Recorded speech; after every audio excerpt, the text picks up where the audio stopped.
युवावस्था में कॉलेज काल पूरा કર્યા બાદ મારા પિતાજી વિશ્વ હિન્દુ પરિષદના પ્રમુખ અને મને પણ બજરંગ દળમાં એ સમયે કામ કરવાનો મોકો મળેલો. ત્યારબાદ કચ્છના ભૂકંપ વખતે બજરંગ દળના કાર્યકર્તાઓને લઈને સતત ત્યાં રહ્યા. 2003માં એક્ટિવ પોલિટિક્સમાં આવી અને 2010 સુધી યુવા મોરચાના કાર્યકર્તા તરીકે જિલ્લામાં કામ કરવાનો મોકો મળ્યો.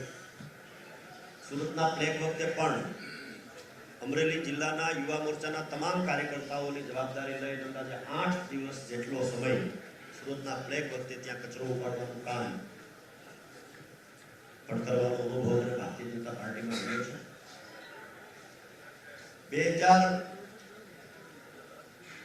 2003 થી લઈ અને 10 સુધી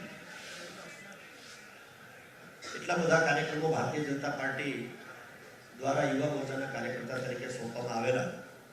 એની બે જ વાત મારે કરવી છે કે હાલના યશસ્વી પ્રધાનમંત્રી શ્રી જ્યારે રાજ્યના મુખ્યમંત્રી હતા ત્યારે સૌથી પહેલા 1 ગુડ 10 યુથ એ કાર્યક્રમ એમણે અમલમાં મૂકેલો. અને એવા સમયે કે ત્યારે અત્યારનો આપણો મોબાઈલ જે છે એ કેમેરાવાળો મોબાઈલ ન હતો. એવા સમયે અમરેલી જિલ્લાને પાયલોટ પ્રોજેક્ટ તરીકે મૂકી અને અમરેલી જિલ્લાના એક ગામની અંદર રૂબરૂ યુવા મોરચાના કાર્યકર્તાઓ સાથે જઈને પ્રવાસ કરીને એ સમયે પણ કામ કરેલું.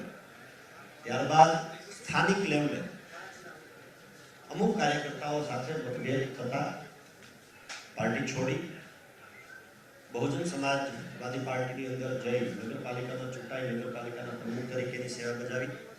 ત્યારબાદ સમાજવાદી પાર્ટીમાં જઈ નગરપાલિકાનું સફળ સંચાલન કર્યું અને ત્યારબાદ 2017માં કોંગ્રેસ પક્ષે વિધાનસભાની ટિકિટ આપી અને ધારાસભ્ય થયો. ત્યારે પણ મારા વિસ્તાર સહિત સમગ્ર ગુજરાતને સ્પર્ધા સ્પર્શનો વિધાનસભામાં અસરકારક રીતે બિલો ધ બેલ્ટ ન જઈ સમયોચિત ક્રિટિસાઇઝ કરીને પણ વ્યક્તિગત ટિપ્પણીઓ ન કરીને કરવાનો પ્રયત્ન કર્યો. હું એવું માનું છું કે સરકારમાં હાલમાં જે મંત્રીશ્રીઓ જે કામ કરી રહ્યા છે એમાં 3-4 મિત્રો સાથે યુવા મોરચામાં કામ કરવાનો સમય મળ્યો અને આદરણીય ભૂપેન્દ્રભાઈ માનનીય મુખ્યમંત્રી શ્રી સાથે પણ છેલ્લા 5 વર્ષ દરમિયાન કામ કરવાનો મોકો મળ્યો ને કદાચ એટલા માટે જ આદરણીય ભારતીય જનતા પાર્ટીના અધ્યક્ષ પાટીલ સાહેબે ભૂતકાળમાં 3 વખત જુદા જુદા મંચ ઉપરથી આમંત્રણ આપ્યું હતું. પણ એવું થતું હતું કે લાગણીથી જોડાયેલા છીએ, યોગ્ય સમય આવશે ત્યારે કંઈક કરીશું. પણ ફરી વખત જ્યારે આમંત્રણ મળ્યું અને અમારી પણ ઈચ્છા હતી કે હવે જવું જોઈએ. એટલા માટે જવું જોઈએ કે જે મુદ્દો વર્ષોથી આ દેશની અંદર ચર્ચાતો હોય અને મેં ગઈકાલે પણ જે રીતે કહ્યું કે આપણા દેશની અંદર એકતા છે પણ વિવિધતામાં એકતા છે. આ રાજ્યની અંદર ધર્મ સંપ્રદાય ભૌગોલિક પરિસ્થિતિઓ ભાષાઓ ખાવાના પ્રકારો અલગ અલગ હોવા છતાં પણ મારા તમારા દેશની અંદર વિવિધતામાં એકતા છે. ત્યારે બધા જ લોકોને સાથે લઈને ચાલવું જોઈએ. પણ ક્યાંક ને ક્યાંક કોંગ્રેસના મોવડી મંડળની નજીકના લોકોએ અમુક બાબતોની અંદર જે મિસગાઈડ કર્યા અને રામ મંદિરના પ્રાણ પ્રતિષ્ઠા મહોત્સવ પ્રસંગે જે સ્ટેટમેન્ટ જે આવ્યું ત્યારે ખૂબ આઘાતજનક અને નિરાશાજનક મારા સહિત જવાબદાર કાર્યકર્તાઓ પર રહ્યું અને ખાસ મારા પરિવારમાં. કારણ કે બધા જ ધર્મનો આદર કરીએ છીએ, એનું સન્માન કરીએ છીએ અને એ જ રીતે જીવીએ છીએ. જ્યારે આપણી કોઈ વાત હોય અને એની અવગણના થાય ત્યારે ચોક્કસ પ્રમાણે ઘરના મોભીઓ પણ નારાજ થાય અને ઘરના મોભી જો નારાજ થાય તો મને લાગે છે કે વ્યાજબી નહીં.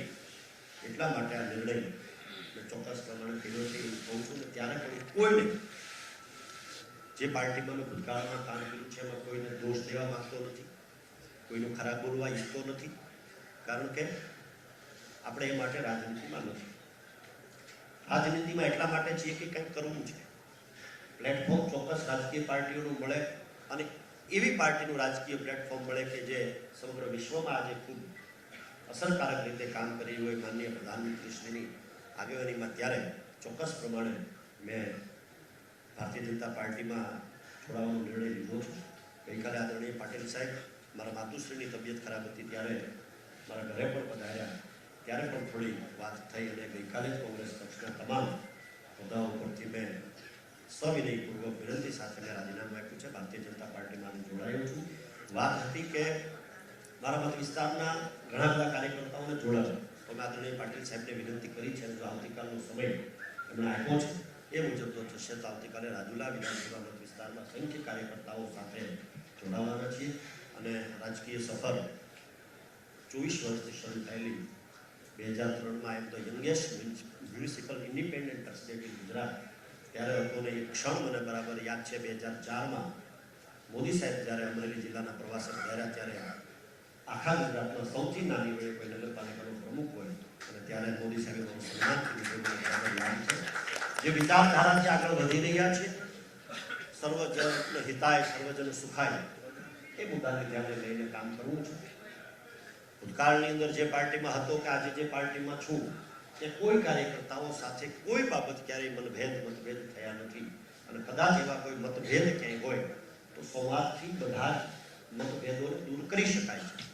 તો બધી જ બાબતથી સંવાદ કરી અને કરીશું કારણ કે કોઈ પણ રાજકીય પાર્ટીઓનું ધ્યેય જે છે જનતા જનાર્દનનું ભલું થાય, વંચિતો, પીડિતો, શોષિતો, ઉપેક્ષિતોની સેવા કરવા માટેનું માધ્યમ આ પ્લેટફોર્મ છે. ત્યારે ભારતીય જનતા પાર્ટીમાં ફરી વખત મારે સ્વગૃહે પરત કરવાનું છે ત્યારે હું ચોક્કસ પ્રમાણે કહું છું કે આગામી સમયમાં I want to prove my self કે મને કુદરતે જે માણસ તરીકે અહીંયા મોકલ્યો છે અને મારે પ્રૂવ કરવું છે. Thank you. ભારતીય જનતા પાર્ટીના યશસ્વી પ્રધાનમંત્રી શ્રી આદરણીય મોદી સાહેબ, ગૃહમંત્રી શ્રી અમિતભાઈ શાહ સાહેબ, ગુજરાત ભારતીય જનતા પાર્ટીના અધ્યક્ષ આદરણીય સી.આર. પાટીલ સાહેબ, ખૂબ નજીક છે એવા વડીલ મુરબ્બી અને મુખ્યમંત્રી શ્રી ભૂપેન્દ્રભાઈ પટેલ સાહેબ, હર્ષભાઈ, મારા મિત્ર જગદીશભાઈ, માનનીય મંત્રી શ્રી વિકેશભાઈ સહિતના બધા જ આગેવાનોને રાહિત સમાજના પણ મૂવીઓ સતત કહેતા હતા વડીલ મુરબ્બી વાસણભાઈ, વડીલ મુરબ્બી ભગાભાઈ ધારાસભ્યશ્રી, વડીલ મુરબ્બી જવાહરભાઈ અને મારા નજીકના ઘણા બધા મિત્રો વડીલ મુરબ્બી ભરતભાઈ ડાંગર, મારો અંગત ભાઈબંધ ભાઈ નીતિનભાઈ ભાટિયા, મારા મિત્ર રઘુભાઈ હુંબલ અને ઘણા બધા મિત્રોને ખાસ કરીને જાહેર જીવનમાં આવ્યા બાદ સૌથી વધુ જેની સાથે મારે પ્રવાસ કરવાનો થયો મેં મોટા ભાગે જેનું માર્ગદર્શન લીધું છે એવા વડીલ મુરબ્બી માયાતા પણ હાજર છે. ભલે કોઈ રાજકીય પાર્ટીના સદસ્ય માર્ગદર્શન પણ લઈને આ નિર્ણય કર્યો છે. આશા રાખું છું, અપેક્ષા રાખું છું કે આવનારા સમયની અંદર પાર્ટી જે કોઈ જવાબદારી સોંપશે નાના કાર્યકર્તા લઈને બીજી ત્રીજી કાંઈ ચોક્કસ પ્રમાણે નિષ્ઠા અને પ્રામાણિકતા